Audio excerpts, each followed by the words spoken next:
Hi everyone, मैं हूं सुधीर और आप सभी का कोटा किंग ऑफिशियल पे स्वागत है। हम लोग कंप्यूटर विषय पढ़ रहे हैं और इसके पहले के वीडियो में हमने सॉफ्टवेयर को पढ़ना प्रारंभ किया था और हमने वहां पर देखा कि सॉफ्टवेयर क्या होते हैं। साथ में हमने सॉफ्टवेयर के प्रकारों के बारे में चर्चा की। तो सॉफ्टवेयर मुख्यतः 3 प्रकार के थे। एक था आपका सिस्टम सॉफ्टवेयर, दूसरा आपका था एप्लीकेशन सॉफ्टवेयर और तीसरा था यूटिलिटी सॉफ्टवेयर, जिसमें से हमने सिस्टम सॉफ्टवेयर को पढ़ लिया है। और इसके अंतर्गत भी 2 प्रकार के हमने सॉफ्टवेयर को पढ़ा, ऑपरेटिंग सिस्टम सॉफ्टवेयर और लैंग्वेज ट्रांसलेटर सॉफ्टवेयर को हमने पढ़ लिया है। और आज हम लोग सॉफ्टवेयर के जो 2 अन्य प्रकार हैं, एप्लीकेशन सॉफ्टवेयर और यूटिलिटी सॉफ्टवेयर, इसे हम पढ़ेंगे। आज हमारी इस टॉपिक में हम लोग क्या क्या पढ़ेंगे, तो पहला तो हम लोग एप्लीकेशन सॉफ्टवेयर को पढ़ेंगे और दूसरा हम लोग यूटिलिटी सॉफ्टवेयर को पढ़ेंगे। और साथ में इस सॉफ्टवेयर के अंतर्गत में, सॉफ्टवेयर टॉपिक के अंतर्गत में कुछ महत्वपूर्ण शब्दावली आते हैं या कुछ महत्वपूर्ण तथ्य हैं, हम उनके बारे में यहाँ पर जानेंगे। तो आइए ज़्यादा समय ना लेते हुए अपने इस क्लास को शुरू करते हैं। और आज हमारा टॉपिक होगा सॉफ्टवेयर, पार्ट 2 होगा ये। और इसके अंतर्गत हम एप्लीकेशन सॉफ्टवेयर के 2 अन्य प्रकारों के बारे में बात करेंगे, एप्लीकेशन सॉफ्टवेयर और यूटिलिटी सॉफ्टवेयर के बारे में। तो आइए हम यहाँ जानने का प्रयास करते हैं कि एप्लीकेशन जो सॉफ्टवेयर होता है, जिसे हम शॉर्ट में ऐप भी कहते हैं, ये होता क्या है, या कंप्यूटर में इस प्रकार के सॉफ्टवेयर का निर्माण किया जाता है तो क्यों किया जाता है। तो आप पाएंगे क्या कि ये जो सॉफ्टवेयर होते हैं ना, विशेष कार्य करने के लिए इस प्रकार के सॉफ्टवेयर को बनाया जाता है। जैसे उदाहरण के तौर पे एमएस वर्ड आप देख सक रहे होंगे। ये क्या है, एक प्रकार का एप्लीकेशन सॉफ्टवेयर है और इसे बनाया किस लिए गया है, एक स्पेसिफिक कार्य करने के लिए। वह स्पेसिफिक कार्य क्या होता है, दस्तावेज बनाने के लिए। तो ये बात आपको स्पष्ट हो गई होगी कि एप्लीकेशन सॉफ्टवेयर क्या है, कि एप्लीकेशन सॉफ्टवेयर का निर्माण क्यों किया जाता है। तो इसलिए किया जाता है क्योंकि विशेष कार्य को पूरा कराने के लिए इस प्रकार के सॉफ्टवेयर का निर्माण किया जाता है। उदाहरण के रूप में आप याद रखेंगे एमएस वर्ड। आइए हम बात करते हैं एप्लीकेशन सॉफ्टवेयर जो होते हैं वे 2 प्रकार के आपको देखने को मिलेंगे। कंप्यूटर में जो एप्लीकेशन सॉफ्टवेयर होते हैं, 2 प्रकार का एप्लीकेशन सॉफ्टवेयर का प्रयोग में लाया जाता है। एक तो होता है आपका कस्टमाइज और दूसरा होता है जनरल। आइए हम देखते हैं कस्टमाइज, ये किस प्रकार का एप्लीकेशन का सॉफ्टवेयर है। तो आप पाएंगे क्या कि इस शब्द का मतलब होता है आवश्यकताओं के अनुसार इस प्रकार के एप्लीकेशन जो सॉफ्टवेयर होते हैं ना, उनका निर्माण किया जाता है। कार्य के अनुरूप या आवश्यकताओं के अनुसार इस प्रकार के सॉफ्टवेयर का निर्माण किया जाता है। जैसे उदाहरण के तौर पे मौसम का विश्लेषण करने में जिस एप्लीकेशन सॉफ्टवेयर का प्रयोग किया जाता है, ये उदाहरण हो जाते हैं कस्टमाइज एप्लीकेशन सॉफ्टवेयर के। वैसे कई और उदाहरण भी आप देख सकते हैं यहाँ पर। रेलवे आरक्षण में जिस एप्लीकेशन सॉफ्टवेयर का प्रयोग किया जाता है, वह होता है क्या, वो एक जिस एप्लीकेशन सॉफ्टवेयर का प्रयोग किया जाता है, ये एप्लीकेशन सॉफ्टवेयर ही होते हैं। साथ में वायुयान का नियंत्रण करने में जिस सॉफ्टवेयर का प्रयोग किया जाता है, ये एप्लीकेशन सॉफ्टवेयर है। क्यों? क्योंकि विशेष कार्य करने के लिए इन्हें बनाया गया है। विशेष कार्य करने के लिए बनाया गया है। आवश्यकताओं के अनुसार ही इस प्रकार के ऐप का निर्माण किया जाता है निर्माता कंपनी के द्वारा। जनरल एप्लीकेशन सॉफ्टवेयर क्या हो जाएंगे, सामान्य कार्यों के लिए।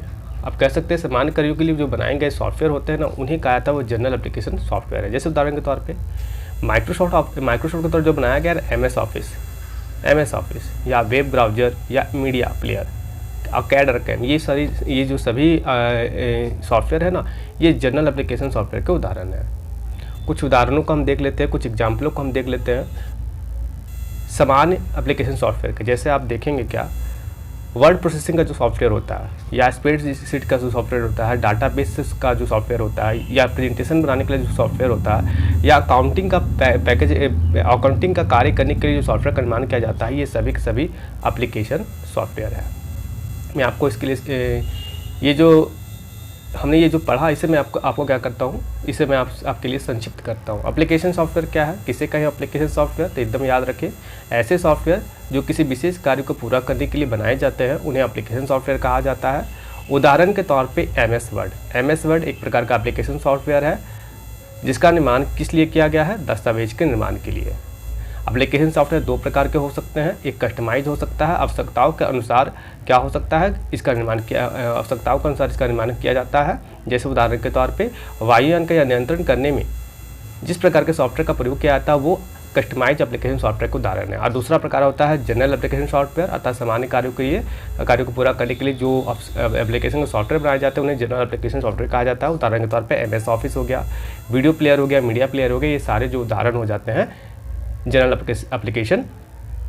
एप्लीकेशन सॉफ्टवेयर के।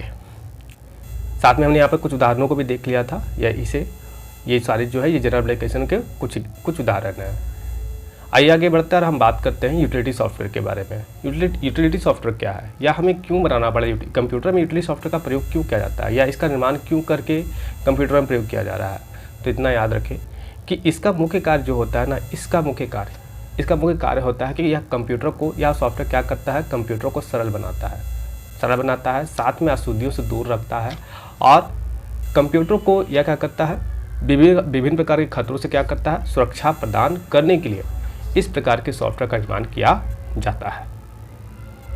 अब इसका उपयोग आप देख सकते हैं कि यहाँ पर एक बात लिखा हुआ है कि ये जो सॉफ्टवेयर है ना, ये जो सॉफ्टवेयर है इसका उपयोग कई एप्लीकेशन, अभी हमने एप्लीकेशन सॉफ्टवेयर देखा, हर वहाँ हमने देखा कि विशेष कार्य के लिए बनाए गए ये सॉफ्टवेयर होते हैं। तो आप पाएंगे क्या कि यूटिलिटी सॉफ्टवेयर का जो सॉफ्टवेयर जो बनाए जाते हैं ना, उसका उपयोग एप्लीकेशन सॉफ्टवेयर में भी किया जा सकता है।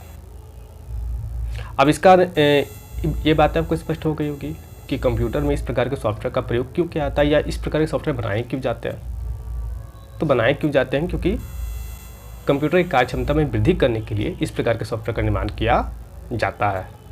आइए हम बात कर लेते हैं कुछ उदाहरणों के बारे में। कुछ यहाँ पर आपको जो नीचे लिखे हुए ये सभी के सभी एक प्रकार के सॉफ्टवेयर है, यूटिलिटी सॉफ्टवेयर इन्हें कहा जाता है। और ये जितने भी सॉफ्टवेयर होंगे क्या कार्य करेंगे, कंप्यूटर को सरल बनाएंगे, कुछ सॉफ्टवेयर तो कंप्यूटर को सरल बनाएंगे, कुछ अशुद्धियों को दूर रखेंगे, और कुछ ऐसे होते हैं सॉफ्टवेयर जो क्या करते हैं, कंप्यूटर को सुरक्षा प्रदान करते हैं। तो हम एक एक करके इसके बारे में बात करेंगे।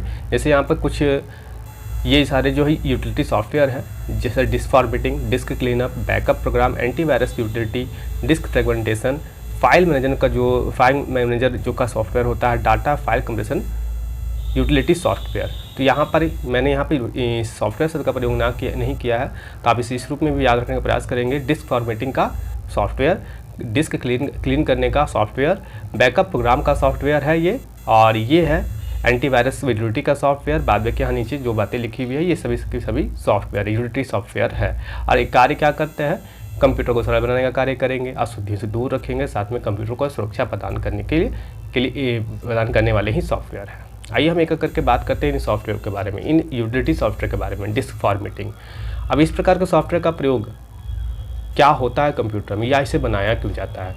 तो आप पाएंगे क्या कि इस सॉफ्टवेयर का मुख्य कार्य क्या होता है कि इसके द्वारा, इस सॉफ्टवेयर के द्वारा जब भी कंप्यूटर में नया मेमोरी का डिस्क लगाया जाता है, जिसमें हम कह सकते हैं फ्लॉपी का डिस्क, हार्ड डिस्क हो गया, या मैग्नेटिक डिस्क हो गया, floppy disk, magnetic disk, zip disk या ऑप्टिकल डिस्क जो हो गए, इनको प्रयोग से पहले पता ये जो सॉफ्टवेयर है ना क्या करता है, ऑपरेटिंग सिस्टम के अनुकूल बनाता है, और उसके बाद ही क्या होता है कि आप इसका प्रयोग करते हैं, इस मेमोरी के डिवाइसेस का प्रयोग कर पाते हैं। तो मैं फिर से आपको थोड़ा सा संक्षिप्त कर दूँ। डिस्क फॉर्मेटिंग क्या है, एक प्रकार का यूटिलिटी सॉफ्टवेयर है, और इसका निर्माण क्यों किया गया, कंप्यूटर को क्या करने के लिए, सुरक्षा देने के लिए। किस प्रकार की सुरक्षा देता है, तो जब भी आप मेमोरी का डिस्क लगाते हैं, जैसे फ्लॉपी डिस्क या ऑप्टिकल डिस्क या हार्ड डिस्क, तो क्या करता है ये सॉफ्टवेयर ना, एक क्या करता है कि ये सारे डिस्क को, ये सारी मेमोरी के जो डिवाइस है इनको क्या करता है, प्रयोग से पहले ऑपरेटिंग सिस्टम जो होता है उसके अनुकूल यह बना देता है। डिस्क क्लीनअप स्पष्ट हो गया, मेमोरी को यह क्या करेगा, वो क्लीन करेगा। आइए इसके बारे में चलिए ये जानते हैं, ये भी एक प्रकार का सॉफ्टवेयर ही है। अब इसके द्वारा क्या होगा, मेमोरी डिस्क की अशुद्धियाँ तथा अनावश्यक प्रोग्राम या डाटा हटाकर उसकी क्षमता में वृद्धि की जाती है। तो यह क्या कार्य करता है, अशुद्धियों को, मेमोरी का जो डिस्क होता है उसमें अशुद्धियाँ, अनावश्यक प्रोग्राम या डाटा को हटाकर उसकी कार्यक्षमता मतलब मेमोरी की कार्यक्षमता में यह सॉफ्टवेयर क्या करता है, वृद्धि करता है।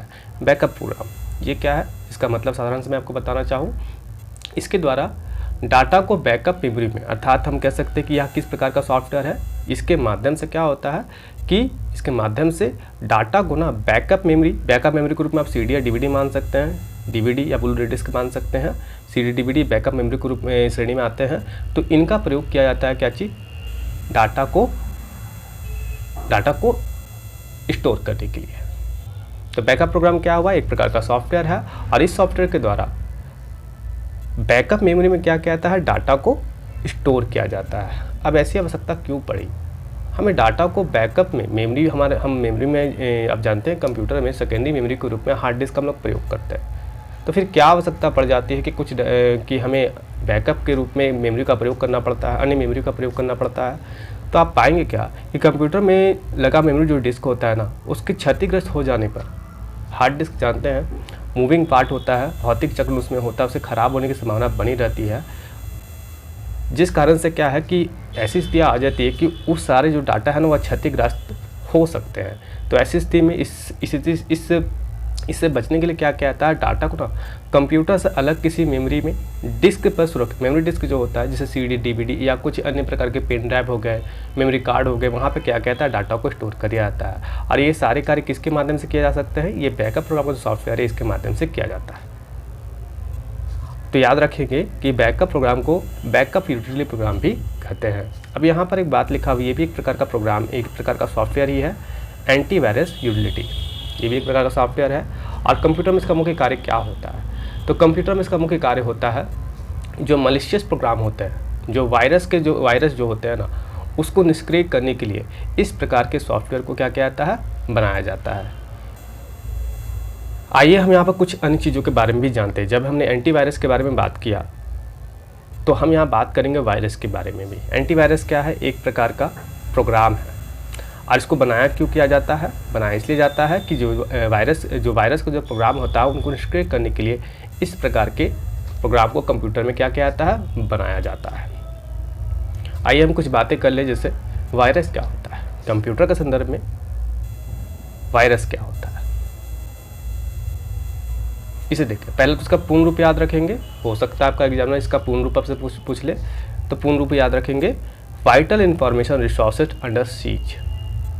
अब ये होता क्या है, तो वायरस जो है ना एक द्वेषपूर्ण अर्थात मलेशियस प्रोग्राम है जो कंप्यूटर की कार्य प्रणाली को प्रभावित कर सिस्टम, जो कंप्यूटर का जो सिस्टम है ना उसमें खराबी उत्पन्न करता है।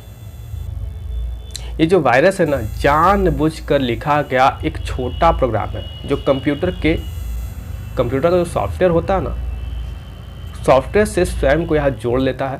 और सॉफ्टवेयर के यदि आपने सॉफ्टवेयर को चलाना प्रारंभ किया तो वैसी स्थिति में यहाँ से क्या होगा, सक्रिय हो जाएगा। और सक्रिय होने पर ये क्या होगा, कंप्यूटर मेमोरी से स्वयं को जोड़ लेगा और तेज़ी से फैलने लगेगा। और आपके क्या करेगा, आपके मेमोरी का जो सेक्शन होता है, जो मेमोरी होता है ना, मेमोरी जो होता है वहाँ पर जो डाटा आपका रखा हुआ है उसे क्या करता है, क्षतिग्रस्त कर देगा, या तो उस डाटा को क्या करेगा, खराब कर देगा, या तो फिर उसे मिटा देगा। ये तब तक चालू नहीं होता, ये क्या करते हैं, जो वायरस है ना ये तब तक सक्रिय नहीं होता जब तक कोई प्रोग्राम चालू नहीं। यदि कोई प्रोग्राम के साथ में क्या होता है, वायरस जो है जुड़ गया तो वैसी स्थिति में जब तक अब आप प्रोग्राम चालू नहीं करते हैं तब तक यह सक्रिय नहीं होगा। लेकिन जैसे ही कोई प्रोग्राम या कोई सॉफ्टवेयर, उदाहरण के तौर पर MS वर्ड, यदि कोई वायरस जो है MS वर्ड के साथ में जुड़ गया, वह तब तक सक्रिय नहीं होगा वह वायरस जब तक आप MS वर्ड को नहीं खोलेंगे। पर जैसे ही आप MS वर्ड में जाके कार्य करना प्रारंभ करेंगे तो वैसी स्थिति में जो वहाँ पर जो बैठा वायरस है ना वह सक्रिय हो जाएगा और वो क्या करेगा, फिर उसके बाद वो कंप्यूटर के मेमोरी से जुड़ जाएगा और वहाँ पर जो डाटा रखा हुआ उसे क्या करेगा, वो ख़राब करना शुरू कर सकता है, उसे क्षतिग्रस्त करना प्रारंभ कर सकता है, या तो डाटा को समाप्त कर सकता है। तो ये था आपका वायरस। और एंटीवायरस क्या है, एंटीवायरस वायरस के खिलाफ में लिखा गया एक प्रोग्राम है जो क्या करता है, वायरस को निष्क्रिय करने का कार्य करता है। आइए बात करते हैं कुछ और चीज़ों, जैसे मालवेयर क्या है, यह भी एक प्रकार का क्या है, प्रोग्राम ही है जिसे जानबूझकर क्या किया जाता है, लिखा जाता है। यहाँ पढ़ेंगे तो आप पाएंगे कि यह भी एक जानबूझकर लिखा गया दोषपूर्ण प्रोग्राम है जो कंप्यूटर के सॉफ्टवेयर के साथ साथ हार्डवेयर के को भी प्रभावित कर खराब करता है। मालवेयर, देखिए मालवेयर के अंदर ना कई प्रकार के द्वेषपूर्ण प्रोग्राम आते हैं, जैसे ट्रोजन हॉर्स, ये भी एक क्या है, मलिशियस प्रोग्राम है। वॉर्म, कंप्यूटर का जो वॉर्म होता है ये भी क्या है, एक द्वेषपूर्ण, एक मलिशियस प्रोग्राम है। स्पाईवेयर, ये भी एक मलिशियस प्रोग्राम है। एडवेयर, रैंसमवेयर और ये वायरस, ये भी जो है ना मालवेयर के ही प्रकार, ये मालवेयर ही है। मालवेयर हमें क्या बताना चाहता है, मालवेयर हमें बताता ये है कि क्या है कि जानबूझकर लिखा गया एक मलिशियस प्रोग्राम है जो कंप्यूटर के सॉफ्टवेयर के साथ साथ हार्डवेयर को प्रभावित करता है। तो मालवेयर कई प्रकार के पाए जाते हैं, जैसे ट्रोजन हॉर्स हो गए, कंप्यूटर वर्म्स हो गए, स्पाईवेयर हो गया, एडवेयर हो गया, रैंसमवेयर हो गया, सॉफ्ट और क्या होगा जो वायरस होता है, ये सभी जो है ना मालवेयर के उदाहरण है, ये मालवेयर ही है। तो यहाँ पर आप देख सकते हैं ये सभी जो है ना, ये सभी जो है मालवेयर अर्थात ये द्वेषपूर्ण मलिशियस प्रोग्राम है जो कंप्यूटर को क्या करता है, प्रभावित कर, उसे कार्य प्रणाली को प्रभावित कर, उसे खराब करता है। खास बात पता है, इसके अंतर्गत अलग अलग प्रकार के आप देख सकते हैं प्रोग्राम हैं। कुछ प्रोग्राम क्या करते हैं पता, कंप्यूटर के सॉफ्टवेयर को, जैसे वायरस जो है हमेशा ना कंप्यूटर के सॉफ्टवेयर को प्रभावित करता है, लेकिन इनमें से कई ऐसे प्रोग्राम भी हैं, ऐसे कई प्रोग्राम हैं जो क्या करता है, कंप्यूटर के सॉफ्टवेयर को तो प्रभावित करता ही है, पर साथ ही साथ क्या करता है, कंप्यूटर के हार्डवेयर को भी यह प्रभावित करता है।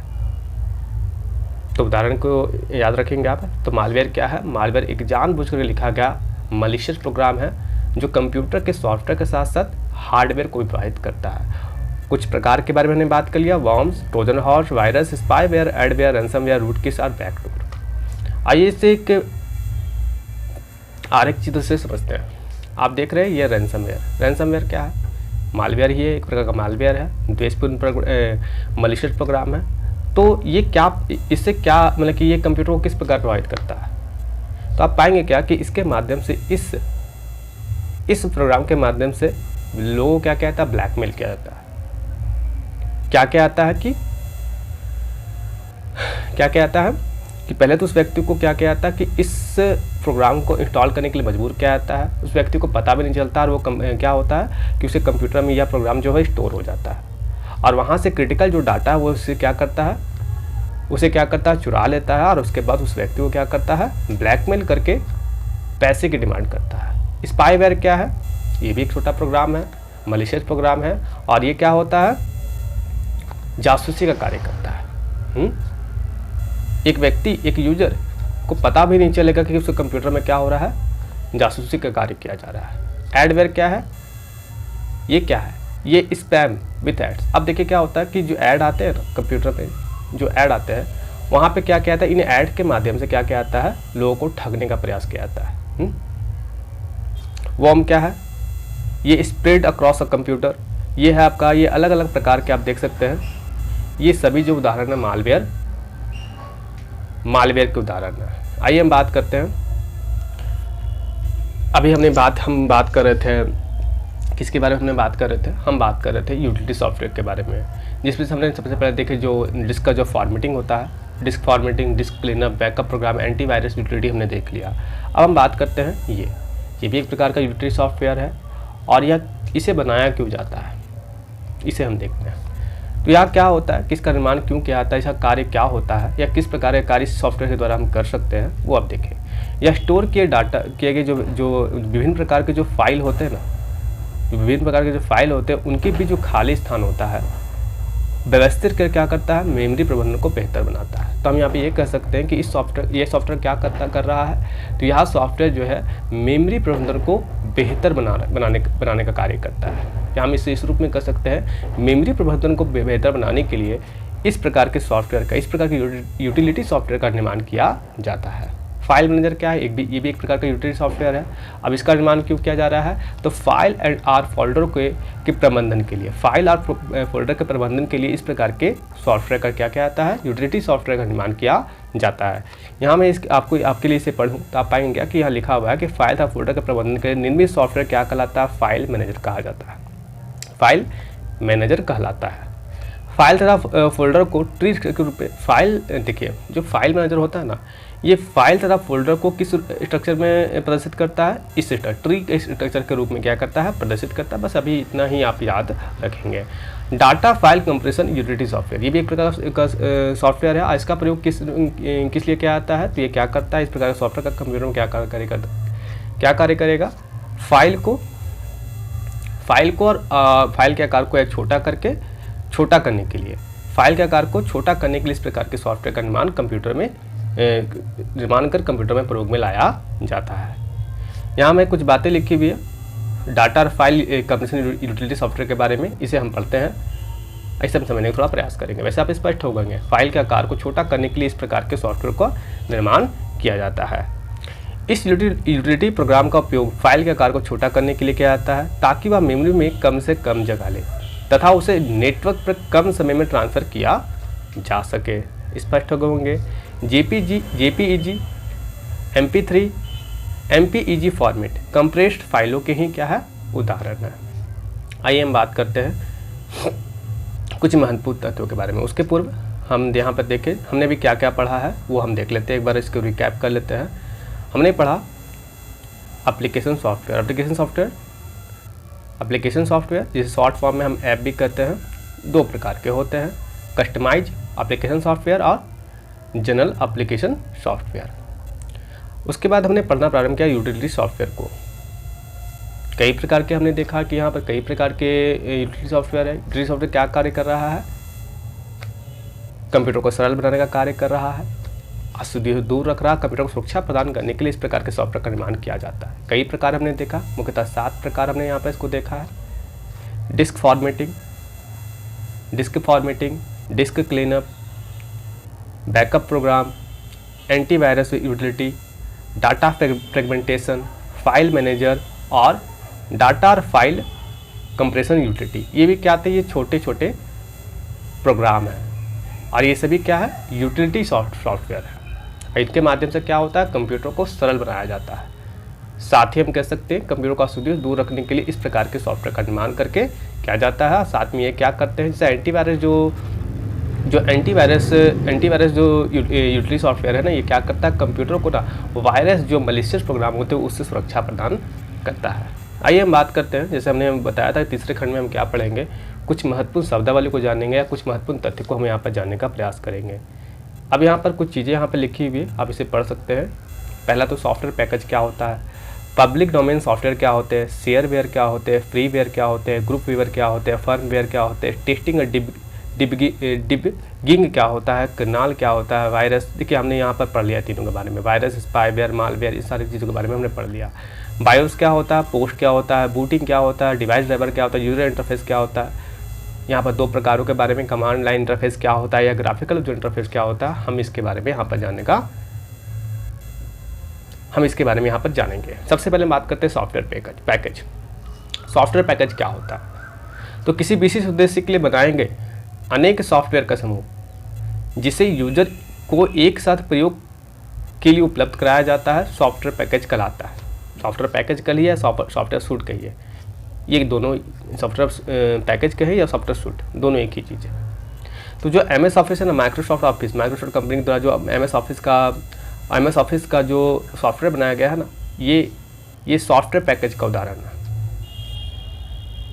देखिए यहाँ पर लिखा हुआ है MS ऑफिस माइक्रोसॉफ्ट कंपनी द्वारा कार्यालय के प्रयोग के लिए बनाया गया एक सॉफ्टवेयर का पैकेज है। तो सॉफ्टवेयर पैकेज क्या है, किसी विशेष उद्देश्य के लिए बनाए गए अनेक सॉफ्टवेयर का समूह, अनेक सॉफ्टवेयर का समूह हो सकता है जिसे यूजर को एक साथ प्रयोग के लिए उपलब्ध कराया जाता है, उसे कहा जाता है सॉफ्टवेयर पैकेज या सॉफ्टवेयर सूट कहलाता है वो। MS ऑफिस क्या है, माइक्रोसॉफ्ट कंपनी के द्वारा बनाया गया कार्यालय के प्रयोग, माइक्रोसॉफ्ट ऑफिस द्वारा कार्यालय के प्रयोग के लिए बनाया गया एक सॉफ्टवेयर का पैकेज है। अब ये पब्लिक डोमेन सॉफ्टवेयर क्या होता है, ऐसे सॉफ्टवेयर जो उपयोग के लिए, ऐसे सॉफ्टवेयर होते हैं ये जो उपयोग के लिए क्या होते हैं, मुफ्त में उपलब्ध होते हैं, इन्हें शेयरवेयर या फ्रीवेयर भी कहा जाता है। आगे बढ़ते हैं और हम बात करते हैं शेयरवेयर। ये भी क्या है, फ्री का ही सॉफ्टवेयर होता है। ऐसा सॉफ्टवेयर प्रकार जिसे बिना कोई शुल्क चुकाए एक निश्चित समय, देखिए अब यहाँ पर अंतर क्या है कि शेयरवेयर में क्या होगा, ये एक ऐसा सॉफ्टवेयर प्रोग्राम है जिसे बिना कोई शुल्क चुकाए आप क्या कर सकते हैं, प्रयोग कर सकते हैं, लेकिन इसके लिए समय सीमा है। एक निश्चित सीमा तक समय तक ही आप क्या कर सकते हैं, इस सॉफ्टवेयर का प्रयोग कर सकते हैं। और इस प्रकार के सॉफ्टवेयर को शेयरवेयर कहा जाता है। जबकि फ्रीवेयर जो है ना, इसमें समय की कोई बाध्यता नहीं होती, ये पूर्ण रूप से क्या होता है, फ्री में उपलब्ध होते हैं। लेकिन अंतर बस इतना याद रखें कि सॉफ्टवेयर का जो संपूर्ण अधिकार है, आप इसमें कोई प्रकार का परिवर्तन नहीं कर सकते, कोई प्रकार का परिवर्तन छेड़छाड़ नहीं कर सकते, क्योंकि इसका जो कॉपीराइट होता है वह निर्माता के पास ही होता है। शेयरवेयर क्या है, शेयरवेयर मुफ्त पे उपलब्ध क्या बोलते हैं मुफ्त का एक सॉफ्टवेयर होता है, पर एक निश्चित समय के लिए आप इसका प्रयोग कर सकते हैं। पर फ्रीवेयर पूर्ण रूप से पूर्णतः मुक्त होता है, समय सीमा इसमें कोई नहीं है, आप इसका प्रयोग कर सकते हैं, लेकिन कॉपीराइट निर्माता के पास ही रहेगा, आप इसमें किसी प्रकार का परिवर्तन नहीं कर सकते हैं। बात करते हैं ग्रुपवेयर, ये भी एक प्रकार का सॉफ्टवेयर है, पर यहाँ पर याद रखें ये एक प्रकार का यूटिलिटी सॉफ्टवेयर। यूटिलिटी सॉफ्टवेयर क्या कार्य कर रहा था, कंप्यूटर को अशुद्धियों से दूर रख रहा था, कंप्यूटर को आसान बना रहा था, सरल बना रहा था, और साथ में कंप्यूटर को सुरक्षा प्रदान करने के लिए बनाया गया सॉफ्टवेयर का ग्रुप था। वहाँ पर हमने देखा, स्पष्ट हो गए होंगे। तो ग्रुपवेयर क्या, एक यूटिलिटी सॉफ्टवेयर है, जिसका उद्देश्य क्या है, जिसे समान उद्देश्य में लगे व्यक्तियों, यहाँ व्यक्ति होगा, व्यक्तियों की सुविधा को ध्यान में रखकर इसे बनाया गया है। इस कारण से इसे क्या कहा जाता है, कोलैबोरेटिव सॉफ्टवेयर या ग्रुप सपोर्ट सिस्टम भी कहा जाता है। आप अब देखें, ईमेल जो होते हैं, जो वॉइस कॉल होते हैं, जो ऑनलाइन चैट है, न्यूज ग्रुप या वीडियो कॉन्फ्रेंसिंग, ये सभी जो है ग्रुपवेयर सॉफ्टवेयर के उदाहरण हैं। फर्मवेयर क्या है, ये भी एक प्रकार का सॉफ्टवेयर ही है, लेकिन याद रखें ये सॉफ्टवेयर हार्डवेयर का मिश्रण होता है। यह एक प्रकार का सॉफ्टवेयर है या सॉफ्टवेयर या हार्डवेयर का एक मिश्रण है, जिसका प्रयोग हार्डवेयर की जगह पर किया जाता है। यदि आपसे प्रश्न ये पूछा जाए कि फर्मवेयर क्या है, तो याद रखिए ये क्या है, सॉफ्टवेयर और हार्डवेयर का मिश्रण है, जिसका प्रयोग हार्डवेयर की, देखिए, जिसका प्रयोग हार्डवेयर की जगह पर किया जाता है। इस सॉफ्टवेयर का प्रयोग कहाँ पर किया जाएगा, हार्डवेयर की जगह पे इसका प्रयोग किया जाएगा। फर्मवेयर को देखिए, जैसे फर्मवेयर जो है ना बनाया जब जाता है, इस प्रकार का जो सॉफ्टवेयर बनाया जाता है, तो स्थायी मेमोरी में क्या क्या आता है, स्थायी मेमोरी में क्या क्या आता है, निर्माण के समय ही से क्या क्या आता है, स्टोर कर दिया जाता है। जैसे मैं बताऊँ, रोम जो होता है, रोम का जो चिप स्थायी चिप होता है, प्राथमिक मेमोरी है लेकिन स्थायी है। रोम का जो मेमोरी होता है, या पी रोम का जो मेमोरी होता है, या ईपी रोम का जो मेमोरी होता है, में डाला गया जो सॉफ्टवेयर होता है ना, ये फर्मवेयर का ही उदाहरण है। समझ गए होंगे। संक्षिप्त में कर देता हूँ, फर्मवेयर क्या है, सॉफ्टवेयर हार्डवेयर का मिश्रण है, और इस सॉफ्टवेयर का प्रयोग किस रूप में किया जाता है, हार्डवेयर की जगह पर। अब फर्मवेयर को कहाँ पर स्टोर किया जाता है, तो आप पाएंगे क्या, स्थायी मेमोरी में जब इसका निर्माण किया जाता है, तभी स्थायी मेमोरी में से क्या क्या आता है, स्टोर कर दिया जाता है। रोम, पी रोम और ईपी रोम मेमोरी में जो सॉफ्टवेयर डाला जाता है ना, ये फर्मवेयर सॉफ्टवेयर ही के उदाहरण होते हैं। आइए आगे बढ़ते हैं और हम देखते हैं कुछ अन्य प्रकार के शब्दावलियों को, जैसे टेस्टिंग और डिबगिंग। डिबगिंग क्या होता है, तो कंप्यूटर प्रोग्राम या सॉफ्टवेयर पाई जाने त्रुटियाँ, जो गलतियाँ होती है ना, उन्हें बग्स कहा जाता है। इन एरर को ढूंढने व उनमें सुधार की प्रक्रिया जो है क्या कहलाती है, डिबगिंग। स्पष्ट हो गए होंगे। टेस्टिंग क्या हुआ, तो कंप्यूटर प्रोग्राम या सॉफ्टवेयर पाई जाने जो गलतियां होती है, जो त्रुटियां होती है, उन्हें कहा जाता है बग्स। अब इन गलतियों को ढूंढने और उनमें सुधार करने की जो प्रक्रिया होती है, इसे डिबगिंग कहा जाता है। डिबगिंग कहा जाता है। कर्नाल क्या है, आपसे प्रश्न पूछा तो कर्नाल का यदि आपको पूछे, ये हो गया आपका सोर्स कोड, इसे आप सोर्स कोड भी कह सकते हैं। तो यह किसी ऑपरेटिंग सिस्टम का आधारिक संरचना वाला भाग है, जो सॉफ्टवेयर तथा हार्डवेयर के बीच संबंध स्थापित करता है और उपकरणों को प्रबंधन सुनिश्चित करता है। पूरा ऑपरेटिंग सिस्टम जो है कर्नाल पर आधारित होता है। इस सॉफ्टवेयर को सोर्स बिट कोड भी कहा जाता है। मैं आपको फिर से स्पष्ट यहाँ पर करता हूँ, कर्नाल है क्या, कर्नाल क्या है, तो कर्नाल है यह किसी ऑपरेटिंग सिस्टम का आधारिक संरचना वाला भाग है, जो सॉफ्टवेयर और हार्डवेयर के बीच क्या कर रहा है, ये कार्य क्या कर रहा है, संबंध स्थापित करता है और उपकरणों का प्रबंधन सुनिश्चित करता है। पूरा जो ऑपरेटिंग सिस्टम होता है ना, वो कर्नाल पर ही आधारित होता है। अब याद रखिए क्या कि ये जो कर्नाल है, इसे सोर्स कोड भी कहा जाता है, सोर्स कोड भी कहा जाता है। अब हम बात करते हैं तीन चीज़ों के बारे में, यहाँ पर बायोस, पोस्ट, यहाँ पर हम थोड़ा आ जाते हैं। बायोस के बारे में हम बात करेंगे, पोस्ट के बारे में हम जानेंगे, और बूटिंग। देखिए इसको थोड़ा हम बूटिंग, ये डबल ओ होगा बूटिंग, बूटिंग इससे मैं हटा जरा दूँ, बूटिंग। अब ठीक है, बायोस क्या है? तो बायोस एक सॉफ्टवेयर है, एक प्रोग्राम है जो कहाँ पर स्थित होता है? रोम का चिप में। समझ गए होंगे। और यहाँ पर किस प्रकार की सूचना होती है? तो सूचना होती है इनपुट और आउटपुट उपकरणों के बारे में। अभी मैं आपको थोड़ा स्पष्ट करूंगा। पोस्ट क्या है? एक जांच है। और बूटिंग क्या है? तो कंप्यूटर के ऑन होने की जो प्रक्रिया है ना, उसे कहा जाता है बूटिंग। ठीक है, अब कंप्यूटर प्रारंभ हुआ, ऑन हुआ, जैसे ही ऑन हुआ बूटिंग की प्रक्रिया प्रारंभ हो गई। अब क्या होगा, यहाँ पर जो बायोस का, ये जो बायोस है ना, ये तो क्या है, एक प्रकार सॉफ्टवेयर है, प्रोग्राम है। और यहाँ पर क्या होता है, कंप्यूटर के इनपुट और आउटपुट, इनपुट और आउटपुट उपकरणों की यहाँ पर जानकारी होती है। और ये क्या करता है, क्या करता है,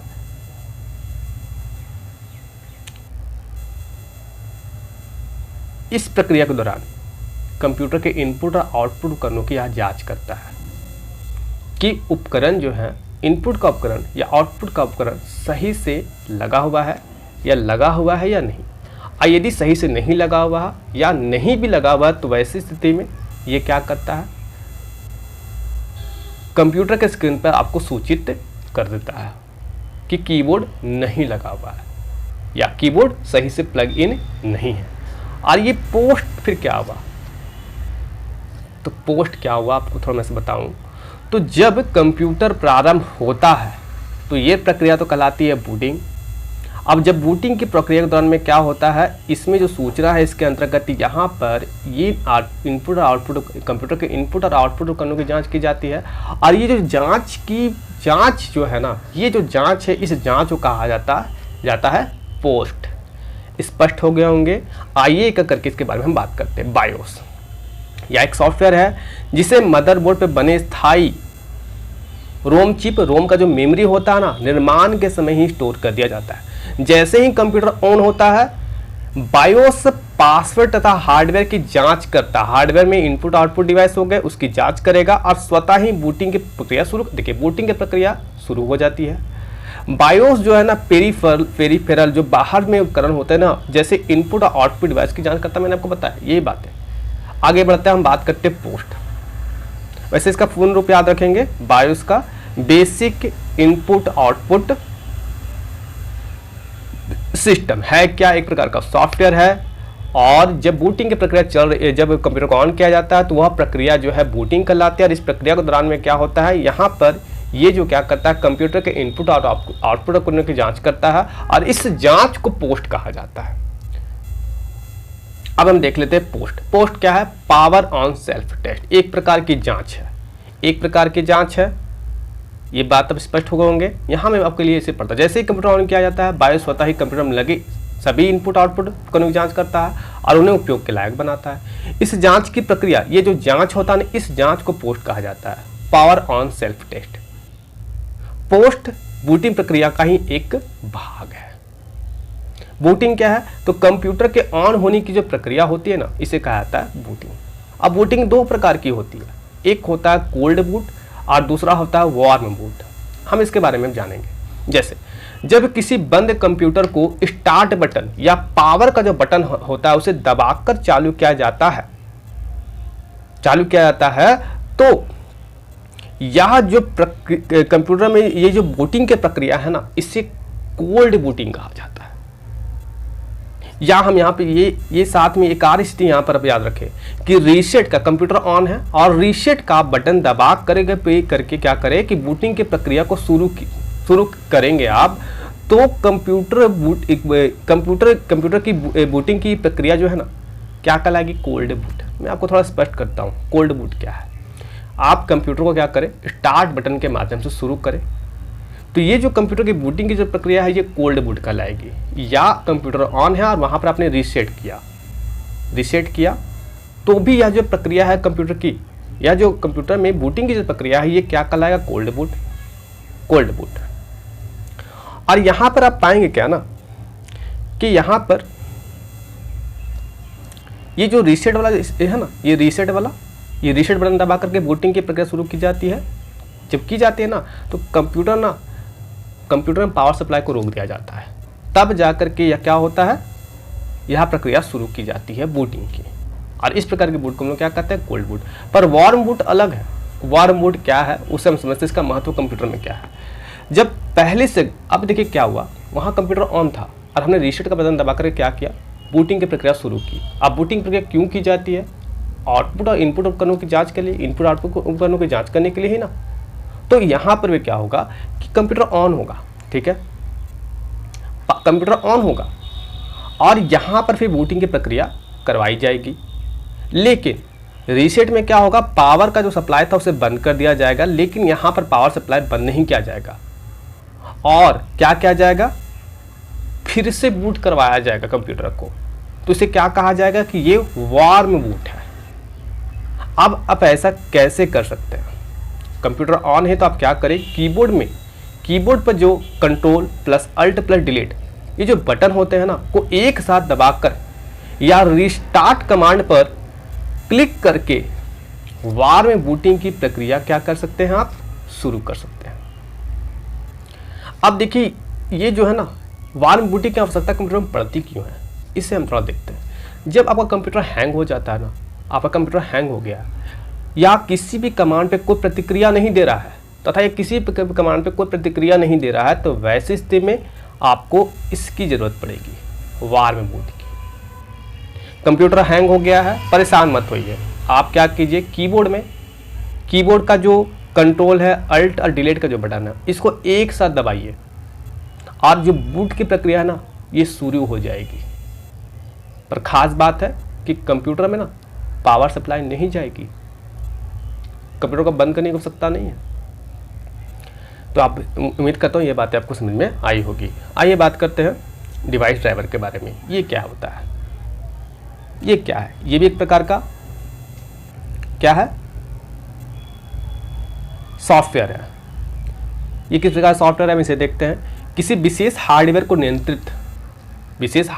को किसी विशेष हार्डवेयर मतलब कीबोर्ड को मान लेते हैं, किसी विशेष हार्डवेयर को निर्देशित और नियंत्रित करने तथा उपयोग के लायक बनाने के लिए प्रयुक्त सॉफ्टवेयर उस हार्डवेयर का क्या कहलाता है, डिवाइस ड्राइवर कहलाता है। जैसे कीबोर्ड के लिए क्या होता है कि कंप्यूटर में ना एक विशेष प्रकार के सॉफ्टवेयर को इंस्टॉल किया जाता है और इस प्रकार ये जो होता है ना सॉफ्टवेयर, इसे डिवाइस ड्राइवर कहते हैं। समझ में आ गया होगा। आगे बढ़ते हैं, बात करते हैं यूजर इंटरफेस के बारे में। यूजर इंटरफेस क्या होता है या इसका प्रयोग कंप्यूटर में क्यों किया जाता है, यहाँ पर ये भी बात करने का प्रयास करें, यह भी जानने का प्रयास करेंगे कि यूजर इंटरफेस ने हमें कंप्यूटर पर कार्य करने में हमें कितना सुगमता सरल बना दिया है। ये यूजर इंटरफेस जो है ना, इसने कंप्यूटर पे कार्य करना बहुत ही सरल बना दिया है। हम इसके बारे में जानेंगे। पहले होता क्या है इसे हम देख लें। यूजर इंटरफेस, कंप्यूटर और उपयोगकर्ता आप है मान लीजिए के बीच अंतर संबंध स्थापित करने की व्यवस्था क्या कहलाती है, यूजर इंटरफेस। अब इसके जरिए यूजर कंप्यूटर को आवश्यक निर्देश तथा कंप्यूटर उन निर्देशों का पालन कर परिणाम प्रदर्शित करता है। मैं आपको फिर संक्षिप्त करता हूँ, यूजर इंटरफेस क्या है।